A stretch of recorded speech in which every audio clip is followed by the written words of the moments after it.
Здравствуйте, друзья! Сегодня у нас на обзоре фотоаппарат Смена 8М. Что я скажу за этот аппарат? Отличный аппарат для начинающих, для того, чтобы понять, что такое выдержка, что такое диафрагма, зачем оно все нужно. Я считаю, что это самый лучший фотоаппарат, возможно, один из лучших для того, чтобы начать учиться фотографии. Понятно, что век цифровых технологий наших, я имею в виду в области фототехники, все как бы проще, но когда мы берем даже цифровой, мы не понимаем, многие не понимают, что такое выдержка, зачем она нужна и как ориентироваться, если вот у нас пленка и все. И вот как быть, если нет экспонометра. Это, видимо, более старый, видите, он такой более, он даже мягенькая такая у него. Это очень жесткое. Не знаю, оформление разное. Сейчас посмотрю, какой год. Я просто почему-то не заглянул. Сейчас посмотрю. Так, вот они у нас. Тут единственная пленка заряжена. Так, внешне ничем не отличается. Год этот 90-го, так я понимаю. Могу ошибаться. 76-го, что ли. Не скажу вам ничего по поводу этого всего. Возможно, что в разные годы делали разные чехлы. То есть это более старый. Он и видно, что он немножко старее. А этот немножко помоложе. А так они все одинаковые.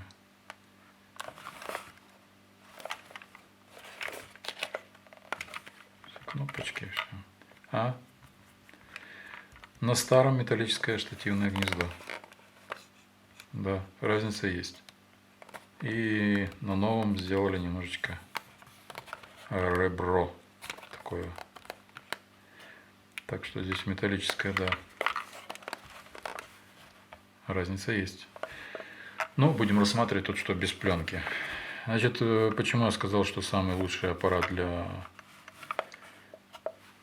начинающего фотографа, либо для того, кто хочет разобраться в выдержках, диафрагмах, зачем они нужны и как пользоваться, если, например, у вас нет экспонометра и вы попали в ситуацию, чтобы не ошибиться. Значит, смотрите, начнем самое первое. По поводу того, здесь вот очень продумали в том смысле, что значит, диафрагму совместили одновременно с типом с чувствительностью пленки. Допустим, 65 единиц совмещаем, допустим, у нас 65-я пленка, и у нас диафрагма сразу на 8. Показывает у нас здесь вот маркер на 8 при 65-й пленке. Это у нас, то есть это установлено как сказать, для того, чтобы начинающий фотограф сильно долго не думал. Да? То есть у нас пленка там, если сотка, то между значит, 65 и 130 устанавливаем этот маркер. И у нас получится между 8 и 11, 11, скажем так. Здесь дальше есть у нас символы. Символы по погоде. Солнышко, солнышко в тумане, облачно, пасмурно и дождливо. Такие основные, чтобы человек понимал. И вот, допустим, у нас солнечно, да? Переворачиваем сюда, смотрим. Соответствует 1,250 выдержки. Следующее у нас солнце в дымке, облачно, пасмурно и дождливо. И вольная выдержка. То есть это уже за пределами этих символов, их здесь нет, но здесь видно. То есть одним кольцом мы можем себя проверить. Да? То есть при пленке, допустим, 100 единиц, у нас диафрагма 11 и солнышко. Установили, все, мы можем снимать. Так, 250, 400 здесь нет. Ну, то есть мы в крайнее положение, это у нас уже будет диафрагма 16 при солнышке. Это, ну, 400, я думаю, пленка выдержит, если при 16, то есть не 22 там, допустим, 16, я думаю, что пленка 1 стоп, она выдержит, если мы ее переэкспонируем немножечко. Так, вот что я хотел сказать. Дальше, по метражу.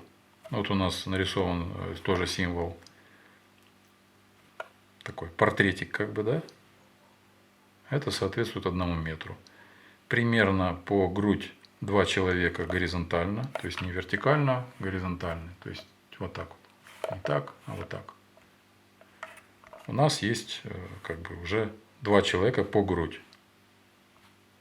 Если мы видим такую же картиночку, как здесь, примерно это соответствует этому метражу. Но если натренироваться, потому что мы тренировались, мы мерили не рулеткой, там были у нас еще такие деревянные рулетки раньше еще, и мы мерили расстояние, и вот угадывали 2 метра, 3 метра. Вот группа людей, если вы смотрите здесь, и у вас примерно так, группа людей с ногами, да, 4 метра. 8 метров, когда мы снимаем, и больше, значит, между бесконечностью и 8 метров, это уже когда мы снимаем там горы и все такое. Тем более, если у нас здесь немножечко поджата диафрагма, поэтому у нас будет немножечко, вот смотрите, например, мы установили 8, да, мы не знаем, там, снимаем горы, но поставили метраж 8 метров. У нас вот напротив 4, даже если будет у нас диафрагма 4, если там будет 65 единиц ISO, то до бесконечности при диафрагме 4 у нас будет резкое пространство от 4 метров до бесконечности. То есть при диафрагме 8 вы не ошибетесь, снимая такие общие планы. Если мы снимаем портрет, тут у нас уже поменьше будет, то есть там 1,10 м, но при диафрагме 11 у нас будет уже почти 1,5 метра. 16 вообще там почти 2. То есть вот это у нас очень удобная шкала, да, показывает, какая у вас глубина резко изображаемого пространства. Отличный аппарат для начинающих. Я сам первый раз ко мне в руки попал, конечно, FET2. Но я там такое наснимал, то есть и резкие, и не резкие, и ну, я тогда был в 3 классе, я тогда не понимал в нем ничего. Как бы по выдержкам как-то у меня получилось, что все кадры более-менее, вот была такая, я помню, слегка пасмурная погода, и, видимо, там находилась какая-то выдержка, диафрагма в каком-то месте, и я вот попадал. А резкости понятия не имел, просто взвел и щелкал. А когда уже мне купили вот этот аппарат за 15 рублей, он стоил 15 рублей, и потом еще через время я купил все-таки к нему блик. Есть такой дальномер, блик. То есть принцип действия, как в Феде. Одевается он сюда, мы крутим, пока у нас не совместятся 2 изображения, да, и потом смотрим, сколько метраж. Показало 1,5 метра. Ага, все, 1,5 метра установили, можно фотографировать. То есть давайте проверим теперь, как звучат у нас выдержки. От 1,250 это солнышко до 1,15. То есть вот так вот. Выдержки у нас здесь не шторные, то есть у нас не шторка, у нас центральный затвор здесь. Затвор у нас здесь центральный, поэтому со вспышкой здесь можно снимать. Вот у нас гнездо для вспышки. Со вспышкой можно снимать на любых выдержках, то есть на 1,250 и на 1,15, неважно. Так, это была у нас 60-я. Вот это будет у нас 30-я. Где они у нас? Вот они у нас. 30-я. Сейчас послушаем. Мне нравилась 30-я.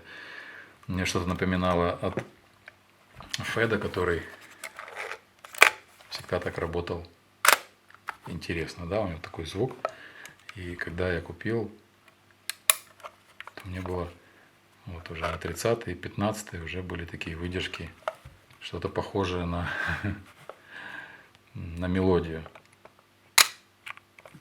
То есть если у нас на 1/250 просто такой шух, то на этих выдержках у нас немножечко такой звук своеобразный. Ну и самая последняя у нас выдержка, это вот так она выглядит. Посмотрим, как внутри у нас. Здесь у нас приемная катушка есть такая вот.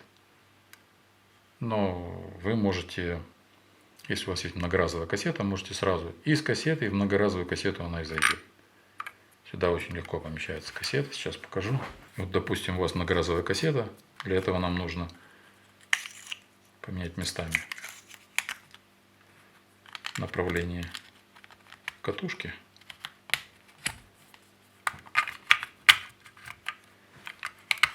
Все.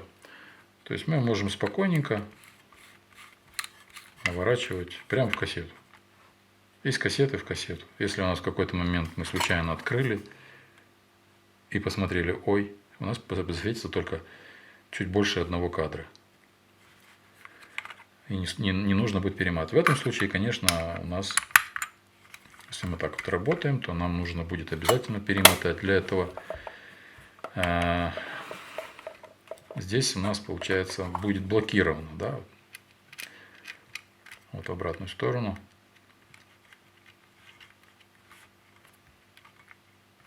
То есть она вот заблокировалась. Для того, чтобы снять блокировку, надо нажать кнопку и тогда перематывать. Удерживая кнопку спусковой, мы перематываем, приподняв чуть-чуть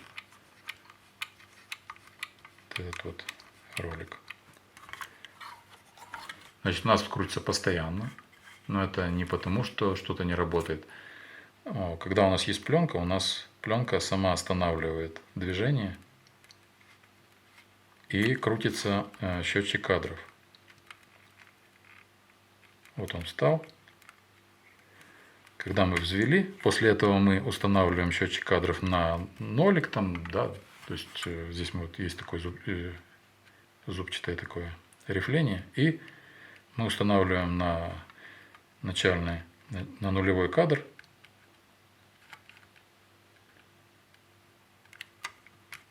И можем фотографировать.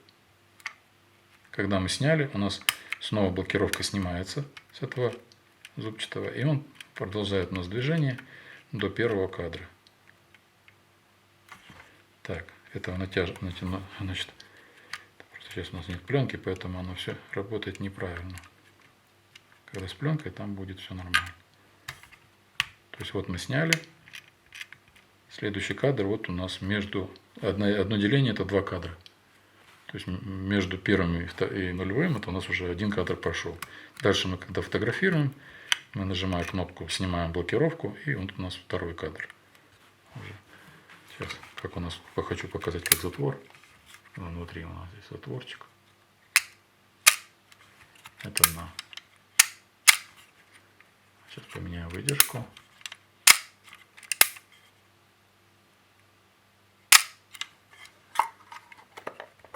Самое главное в этом аппарате, это надо себя приучить. После того, как мы сфотографировали, да, вот мы взвели кадр, сфотографировали, после этого обязательно перемотать на 1 кадр. То есть отснятый кадр нужно загнать, уже вывести его из поля затвора. Потому что вы можете забыть и случайно взвести, и еще раз сделать дубль. Здесь можно делать много дублей на 1 кадр, не перематывая. Поэтому поначалу я, конечно, допускал такие ошибки, у меня были наложения. Либо забывал, наоборот, перемотал, не перемотал, 2-й раз перематывал. А, нет, второй раз не получится, потому что бывает случайно, если нажал, то ты все равно перемотка пойдет. Даже если затвор не был взведен.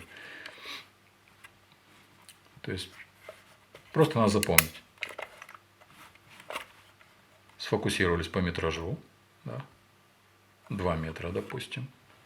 У нас вот диафрагма 8, у нас будет от 1,3 метра до так, 3,5, чуть больше. Сфотографировали и сразу же перемотали. И все. Даже если вы не фотографируете, просто вот перемотали, такая привычка, чтобы была. Потом, в следующий раз, когда вы у вас уже взведен, вы знаете, что у вас привычка такая. Фотографируете, взвели, вернее, перевели кадр и взвели затвор. Можно снимать следующий кадр опять. Просто надо запомнить эту комбинацию, и тогда не будет проблем. Иначе у вас получится, вы будете снимаете, а у вас бесконечное количество кадров на одном кадре. Еще раз повторюсь. Значит, после того, как вы сняли, обязательно перемотайте на следующий кадр. Чтобы в следующий раз, когда вы достаете фотоаппарат, вы знали точно, что у вас перемотано, просто взводите затвор, фотографируете и автоматом сразу же перематываете. Это такое в нем как в мумии, в одной из мумий. Отдельно пленка, отдельно затвор. По поводу диафрагмы, то, что они совмещенные с чувствительностью пленки, тут в принципе понятно. Если у вас 400, вы можете на 250 установить. Это красненький маркер. И не переживать. У вас в принципе 400, я имею в виду, что пленка у нее широта большая, она вытерпит. Ну и 100 можно на 130 установить, тоже не ошибетесь. Это несущественно. То есть просто вот такая. А здесь уже по символам погоды для начала. И тут же можно посмотреть, ага, что на солнышко 250-я вытяжка. Облачно, посмотрели, 60-я. И так далее. И тогда вы научитесь уже работать без экспонометра. И вам не нужно будет даже пользоваться формулой F16, то есть там, ну, в смысле, 1/100. То есть, как бы сложно будет. Здесь, например, есть 125 и 60, да, и вообще у нас выдержки разбиты, в основном так идут, да, там 15, 30, 60, 125, 250, 500, 1000, 2000, 4, 8. Ну, это так как бы такой стандарт. А когда у нас 100 пленка, начинаем думать, ага, 100, 1/100, а здесь нет 1/100, как же быть? И во всех пленочных фотоаппаратах, там, ну, я имею в виду совсем таких, ну, дальномерных, там, нету там 1/100. И F16 нам не подходит эта формула, да. А здесь вот с помощью вот этого аппарата вы, конечно, научитесь очень быстро понимать, какая у нас сопоставление. Вышли на улицу, у нас там 100 единиц. Знаете, что диафрагма 11, 250. Все, забыли. Везде у вас, допустим, при 100 у вас будет диафрагма везде 11, допустим, да, но вы меняете только выдержку. Да, вы можете, конечно, вот если 1/15, чтобы не было шевеленочки, можете на одну открыть, например, на 1/8 или на 5,6. Это уже будет 2 стопа. И здесь, значит, мы здесь тоже один стоп подвинули и один стоп подвинули. Но это уже с практикой. И все. И тогда у вас не будет шевеленки, ничего. Хотя здесь как бы 1/40, вот при 1/40, при 1/30 нормально будет, шевеленки не будет. При 15 тут центральный затвор, тут ни зеркало не прыгает, проблем особых не возникнет с шевеленкой. Конечно, если не давить так, аккуратненько нажали, все, тихонечко. Все, друзья, был такой аппарат у нас сегодня, смена 8М для начального уровня. И не только, а для тех, кто уже давно в цифре, просто понятие иметь, как быть и зачем эти выдержки и диафрагмы нужны. Вот самый лучший аппарат для учебы и метража тоже. То есть вы научитесь тогда определять, сколько ж метров до объекта, и вам будет самим интересно даже. Идете, а сколько там, 25 метров. Вы можете с собой купить электронный дальномер и просто проверять. Пикнули, смотрите, о, да, действительно. Или в карман вы уносите вместо дальномера. Или лучше купить сюда блик. Такой дальномер есть.